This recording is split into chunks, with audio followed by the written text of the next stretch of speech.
Well, right now, investigators in Newtown, Connecticut are searching for answers in the devastating school shooting that shook this nation to its core. A gunman killing 26 women and children at the Sandy Hook Elementary School before taking his own life. And now the medical examiner wants to take a detailed look into Adam Lanza's DNA in an effort to understand possibly why.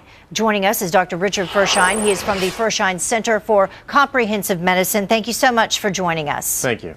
So first of all, what would doctors be looking for in this DNA, and what would it tell them? Well, what they're looking for is a specific gene that actually detects or determines whether someone's going to be prone to violent behavior. And there have been several studies that have actually been done on genes in the past. One was in Finland in 2010, and they did find that there were specific genes associated with violent behavior.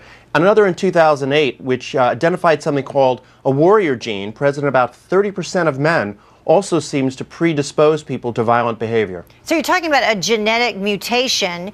If they discover that this is actually there, is there then anything that they can do about it? Does this lead to potential treatment down the road? Well, I think we really need to understand that there is no established science right now to determine whether or not a gene will predispose someone to violent behavior. I mean, that's the first thing. This is a very complicated situation. People have genes. They don't always predispose or actually turn into a specific problem.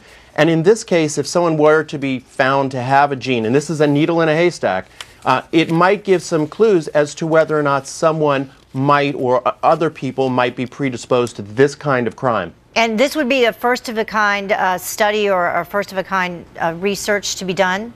Well, there have been studies that have been done on violent offenders previously, and we have gotten some body of evidence that has helped us to determine whether this is a problem.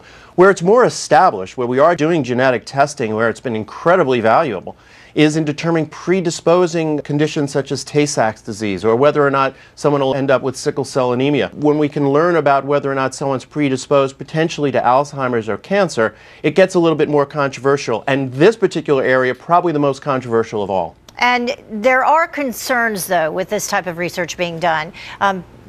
One of them being a stigma attached to people who have these genetic mutations. Yeah, absolutely. I think ethicists are very, very torn about doing these types of tests because, you know, you might have, let's say 30% of the population might be predisposed to a particular kind of gene, but only a small percentage of them actually might commit a violent crime, and the other individuals might actually find themselves discriminated against. So geneticists and ethicists are very concerned about this type of process, but on the other hand, the research is moving forward, and we are trying to establish whether or not there are some correlations which might help to be predictive in the future. Dr. Firshein, thank you so much for joining us. We appreciate it.